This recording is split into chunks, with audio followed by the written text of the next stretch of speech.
Qolaylaştırılgan iman yürüşlüki 4. qism. Allah'ın peygamberlerini ve elçilerini biliş.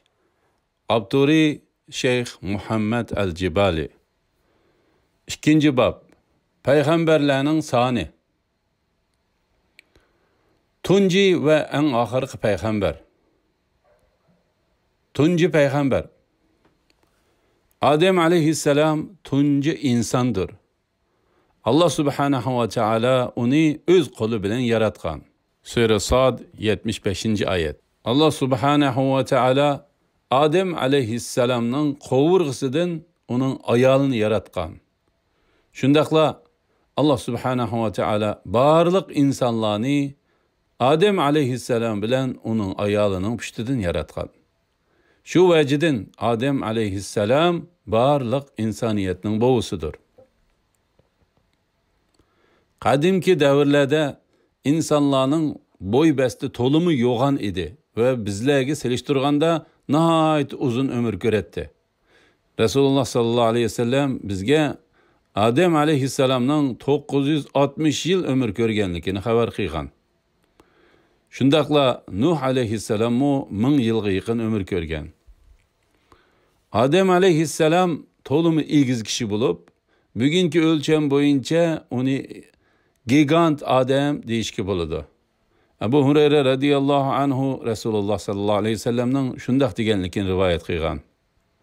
Tercümesi: Allah subhanahu ve teala Adem'ni onun yani Adem'nin özünün suretini yarattı. Onun boyu 60 bilek idi. Adem aleyhisselamның devirden hazırgıca insanların boyu pakarlap geldi. İmam Bukhari, İmam Muslim ve başkalar toplagan. Bir bilek kişinin ceynikidin barmıqının uççıgıcı boğan arlıqını göstediğen kadimki uzunluk birliki bulup, tahminen 60 santimetrga baraber geldi. Demek, Adem aleyhisselamның boyu 36 metreden aşattı. Bazılar Adem aleyhisselamның peygamber yoki emasligida shak qilishgan.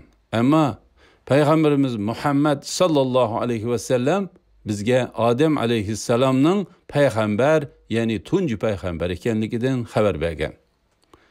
Abu Umame radiyallahu anhudan rivayet qilindi ki bir kishi Resulullah sallallahu aleyhi ve sellem'den "Ey Allah'ın Resulü, Adem peygamber miydi?" deb so'raganda Resulullah sallallahu aleyhi ve sellem Adem Allah subhanahu ve teala tarafidan söz qilindigan, yani Allah gap qilgan peygamber idi. Onun bilen Nuh'ның arasida 10 asr o'tgan ve Resullerning soni 315'dir degan. İmam İbn Hibban, İmam Tabrani ve başkalar toplagan. Şeyh Albani Es-Sahiha 2668 numarda sahih deb bahalagan. Tunci Resul. Adem aleyhisselam tunci peygamber bolsa, onundan 1000 yıl keyin avatilgan Nuh aleyhisselam tunci Resuldur. Enes radiyallahu anhu Resulullah sallallahu aleyhi ve sellem'nin şundaq deganligini rivayet qilgan. Resul qilib avatilgan tunci peygamber Nuh'dur. İmam İbni Asakir ve İmam Daylami toplagan. Şeyh Albani Sahih-u Cami 2585 numar ve Es-Sahiha 1289 numarda sahih deb bahalagan. En ahırkı peygamber ve Resul. En ahırkı peygamber ve Resul bizning peygamberimiz Muhammed sallallahu aleyhi ve sellem'dir. Allah subhanahu ve teala o to'g'risida shundaq deydi. Tercümesi: Muhammed aranglardagi erlerden hiç birinin atısı emas. Lekin o Allah'ның peygamberi ve peygamberlerinin ahırkısıdır. Allah hemme nersini bilgiçidir. Sure Ahzab 40. ayet. Bu nokta nurgun hadislerden bayan kılıngan. Mesela Ebu Hureyre radiyallahu anhu Resulullah sallallahu aleyhi ve sellem'nin şundaq degenlikini rivayet qilgan. Tercümesi: Peygamberler men bilen tügellidi. İmam Müslim, İmam Tirmizi ve başkalar toplagan. Her kavimge peygamber evetilgen. Adem aleyhisselam'dan bugüngiçe nurgun evlat kişiler yaşap öttü. Her devirde yeryüzünün taraflarına taralgan nurgun kavimler ba idi. Allah subhanahu ve teala ulanın hiçbirini nezerden sakıt kılmagan ve hemmesiga peygamber evetken. Allah subhanahu ve teala şundaq deydi. Tercümesi: Qandaqlı bir ümmet bolmasun, onunğa peygamber kelgen. Sure Fatir 24. ayet. Allah subhanahu ve teala yani şundaq deydi. Tercümesi: Her bir ümmetke Resul evetilgen. Sure Yunus 47. ayet. Allah subhanahu ve teala yani şundaq deydi. Tercümesi: Allah bilen qasam ki senden ilgiri ötken ümmetlerge hakikaten peygamberlerini evettik. Sure Nahl 63. ayet. Peygamber ve Resullerinin sani. Yuqorqilardan şunu bilib olaymiz ki Adem aleyhisselam bilen Muhammed sallallahu aleyhi ve sellem'nin arasında nurgun peygamberler evetilgen. Biz ularning hammasini bilmaymiz elbette. Allah subhanahu ve teala peygamberlerinin bazılarını Kur'an ve sünneti bayan qilgan. Lekin Allah subhanahu ve teala yana nurgun peygamberlerini bizge bayan qilib bermagan. Allah subhanahu ve teala shundaq deydi. Tercümesi: Ve biz nurgun peygamberlerini evettik. Ularning arasida ilgari sana bayan qilganlarimiz mı ba, bayan qilmaganlarimiz mı ba? Sure Nisa 164. ayet. Bani İsrail'gımı nurgun peygamberler evetilgen. Şundaqla ularning köpüncisi Musa aleyhisselam'dan keyin evetilgen. Ebu Hureyre radıyallahu anhu Resulullah sallallahu aleyhi ve sellem'nin şundaq degenligini rivayet qilgan. Tercümesi: Bani İsrail'ni peygamberleri başqaratdı. Her qaçan bir peygamber vafat bolsa, onun ornuğa yeni bir peygamber kiletti. Lekin hakikaten menden keyin peygamber yoktur. İmam Bukhari, İmam Müslim ve başkalar toplagan. Ameliyette biz Allah subhanahu ve teala evetken peygamberlerinin intayin az bir kısmını da bilimiz. Ebu Umame radıyallahu anhu'dan rivayet kılındı ki Resulullah sallallahu aleyhi ve sellem şundaq degen. Peygamberlerinin sani 124 mingdir. Bularning içinde Resuller 315'dir. Ular nihayet çoğun cemaedir. İmam Ahmed, İmam İbn Hibban, İmam Taberani ve başkalar toplagan. Şeyh Albani Es-Sahiha 2668. numarda sahih deb bahalagan. Kur'an sünnette bayan kılıngan peygamberler. Kur'an'da bayan kılıngan peygamberler. Allah subhanahu ve teala Kur'an-ı Kerim'nin okşumagan ayetlerinde 25 peygamberinin ismini zikir kılgan. Ularning 18'i tövendeki ayette bayan kılıngan. Tercümesi: Öz kavmiga reddiye berish için İbrahim'e bergen delilimiz ana şudur. Xalagan kişimizni bir qancha derece kötürümüz. Rabbin hakikaten hikmet bilen iş qilguchidir, hammani bilguchidir. Biz İbrahim'e İshaqni, Yaqubni ata qildik. Ularning her birini hidayet qildik. İbrahim'den ilgiri Nuhni hidayet qildik. İbrahim'nin avladıdan Davud, Süleyman, Eyyub, Yusuf, Musa, Harunlarni hidayet qildik.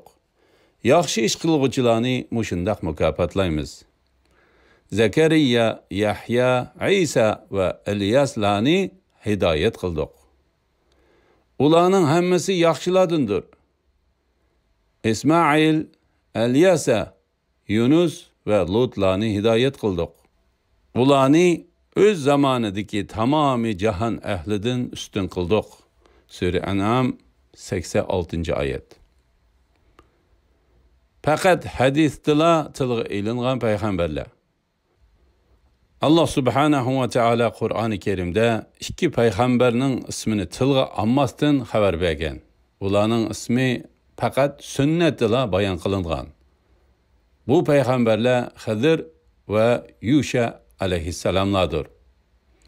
Allah subhanahu ve teala Kahf suresida Musa aleyhisselam bilan uning xizmatchisining bir kishi bilan ko'rishganligini va ularning orasida yuz bergan voqealarni bayon qilgan. Sura Kahf 60. oyatdan 82. oyatlargacha. Rasululloh sallallohu alayhi vasallam bizga Musa aleyhisselam va uning xizmatchisi ko'rishgan kishining Hızır aleyhisselam ekanligini aytib bergan. Rasululloh sallallohu alayhi vasallam yana Musa aleyhisselamning xizmatchisining keyin payg'ambar qilingan Yuşa aleyhisselam ekanligidan xabar bergan. İmam Buxoriy va boshqalar to'plagan hadis. Yuşa aleyhisselam Musa aleyhisselamning vafotidan keyin Bani İsrailni Falastin ziminiga boshlab kirgan payg'ambardir. Yerusalimda mushriklar bilan bo'lgan urushda Alloh subhanahu va taolo Yuşa aleyhisselamga g'oyat zo'r bir mo'jiza bilan yordam bergan. Abu Hurayra radhiyallohu anhu Rasululloh sallallohu alayhi vasallamning shunday deganligini rivoyat qilgan. Tarjimasi: Quyosh Yuşa ibn Nun aleyhisselam Beytul Muqaddasga hujum qilgan kuni oqshimi uning uchun to'xtab bergandan boshqa hech kim uchun to'xtab bergan emas. İmam Ahmad, İmam İbn Asakir ve boshqalar to'plagan. Shayx Albani Sahihul Jami 5612 numar ve As-Sahiha 2226 numarda sahih deb baholagan. Bazı ahvollarda Allah subhanahu ve taolo bazı payg'ambarlarning ismini bayon qilmay turib bizga ular haqida xabar bergan. Masalan, Allah subhanahu ve taolo Musa aleyhisselamdan keyin ve Davud aleyhisselamdan ilgari avatilgan bir payg'ambarning voqeasini bayon qilib shunday degan. Tarjimasi: Sana Musa vafotidan keyin İsrail avlodidan bo'lgan bir jamoaning xabari yetmadimi? Ular o'z vaqtida o'zlarining payg'ambariga bizga podshoh tiklab bergin. Uning bilan dushmanlarga qarshi Allohning yo'lida jihad qilayli deyishdi. Sura Baqara 246-oyat. Allah subhanahu va taolo bu oyatdagi payg'ambarning ismini bayon qilmagan. Shuningdek, Rasululloh sallallohu alayhi vasallam bizga ba'zi payg'ambarlardan ularning ismini tilga olmagan holda xabar bergan. Asbat, ya'ni o'g'illar. Asbat Allah subhanahu wa ta'ala bizga ismlarini aytib bermagan payg'ambarlardir. Ular Qur'onda 5 yerda bayon qilingan. Bular Baqara surasining 136-oyatidan 140-oyatigacha, Ali Imron surasining 84-oyati, Nisa surasining 163-oyati, A'rof surasining 160-oyati. Allah subhanahu wa ta'ala shunday deydi.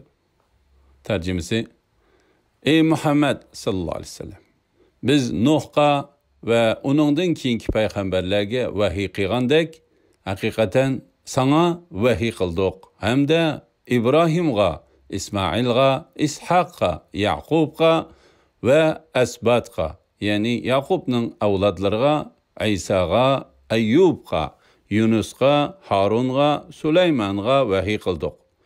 Davudga Zaburni ato qildik. Sura Nisa 163-oyat. Allah subhanahu wa taolo bu oyatda 11 payg'ambarning ismini zikr qilgan. Shundaqla u asbatlarni o'zi tarafidan vahiy qilingan payg'ambarlar qatorida bayon qilgan. Asbat Yaqub aleyhisselamning 12 o'g'lidir. Yusuf aleyhisselam shularning orasidagi 11-sidir. Yaqub aleyhisselamning qolgan 11 o'g'lining ismi Qur'on sunnatda bayon qilinmagan. Halbuki ularning ismlari Injilda bayon qilingan. Masalan, Yusuf aleyhisselamning bir qo'saq qarindishining ismi Bunyamindir. Biz payg'ambar yoki emasligini bilmaydigan zotlar. Agar Alloh subhanahu va taolo xabar bermasa, biz birovning Alloh subhanahu va taoloning payg'ambari yoki emasligini bilolmaymiz. Qur'on sunnatda ba'zi solih kishilar bayon qilingan. Ammo biz ularning payg'ambar yoki emasligini bilmaymiz. Bu xil kishilar Uzayr, Luqman, Zulqarnayn va Tubba qatorliqlarni o'z ichiga oladi. Zulqarnayn va Tubba haqida Abu Hurayra radhiyallohu anhu Rasul sallallohu alayhi vasallamning shundoq deganligini rivoyat qilgan. Tarjimasi: Men Tubbaning payg'ambar yoki emasligini bilmayman. Ve men Zulqarnaynning payg'ambar yoki emasligini bilmayman. İmam Hakim, İmam Bayhaqi ve başkalar toplagan. Şeyh Albani Sahihul Cami 5524 numar ve Es-Sahih 2217 numarda sahih deb baholagan. Tubba Qur'onda bir qancha yerda zikr qilingan. Ulamolar uning qadimki Yamanda yashab o'tgan kuchli podshoh ekanligini bayon qilishgan. U dastlabda Alloh subhanahu va taologa iymon etmay, keyin iymon etgan. Sahl ibn Said ve İbn Abbas radıyallahu anhuma Rasulullah sallallahu aleyhi ve sellem'nin şundaq deganligini rivoyat qilgan. Tarjimasi: Tubbani tillamanglar, çünkü o Allohga bo'ysungan. İmam Ahmad, Tabarani ve başkalar toplagan. Şeyh Albani Sahihul Cami 7319 numar ve Es-Sahiha 2423 numarda sahih deb baholagan. Biz biladigan payg'ambarlarning tizimligi.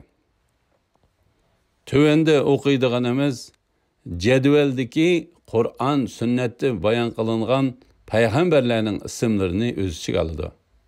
Biz bu jadvalni toqatimizning yetgunicha davr tartibi bo'yicha tizishga tirishdik.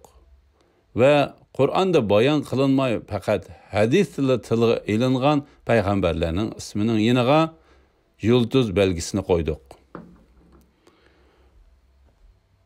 Peygamberlerin isminin Arapça yazılışı hem Uygurcası.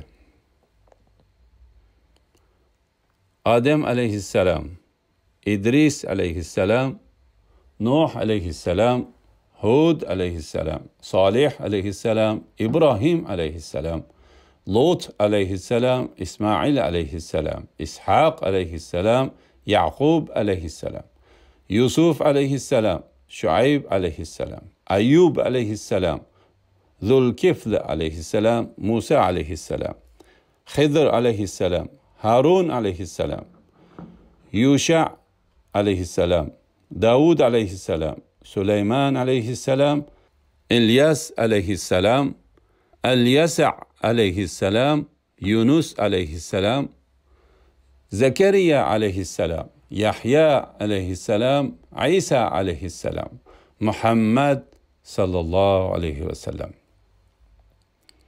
Peygamberlerinin en kattıları. Ulul azm, yani güçlük, iradelik peygamberler kimler? Yukarıda biz tilga algan peygamberlerinin arasında en yaxşıları ulul azm peygamberlerdir. Ulul azm güçlük, iradelikler degan ma'nodadir. Güçlük iradege ega kishi o'zi to'g'ri deb qaragan yo'lda tavranmay mangadi. Ulul azm payg'ambarlar Alloh subhanahu va taolo ularga topshirgan vazifani hech qanday ojizlik ko'rsatmay, qusursiz holda ado qilganligi uchun payg'ambarlarning eng yaxshilaridir. Alloh subhanahu va taolo o'zining oxirgi payg'ambari Muhammad sallallohu alayhi vasallamga xitoban shundoq degan. Tercümesi: Ey Muhammed sallallahu aleyhi ve sellem, sen müşriklarning sağan cefasıga iradelik peygamberler sabır kılgandek sabır kılgan. Sure Ahqab 35. ayet. Ulemalarning köp kısmı, yani cumhur, ulul azm peygamberlerinin Nuh aleyhisselam, İbrahim aleyhisselam, Musa aleyhisselam, İsa aleyhisselam ve Muhammed sallallahu aleyhi ve sellem'den ibaret 5 kişi ekanligi de birlik kelgan. Allah subhanahu ve taolo shundaq deydi. Tercümesi: öz vaqtida biz payg'ambarlardan ahdi oldik.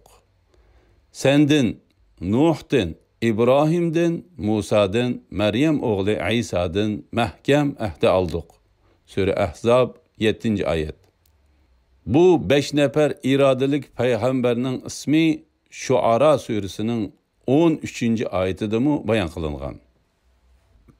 Nuh aleyhisselam ve İbrahim aleyhisselamlardan keyinki peygamberlik.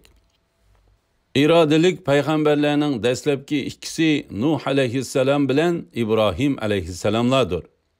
Ular şu derecede faziletlik ve taqvodor bo'lg'achqa Allah subhanahu ve taala ularga alohida fazli marhamatini ato qilib, barliq payg'ambarlarni ularning avlodi orasidan chiqargan.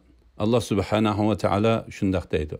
Tarjimasi: biz haqiqatan Nuhni, İbrahimni payg'ambar qilib avatdik. Payg'ambarlikni va kitobni ularning avlodiga ato qildik. Ulardan hidayet tapqanları var. Ularning nurg'uni Allah'ның itaatidan chiqqıçılardır. Ulardan keyin payg'ambarlarimizni davomliq avatdik. Arqadan Meryem oğlu İsa'ni avatdik. Onunğa İncilni ato qildik. Sure Hadid 26-27 ayetler.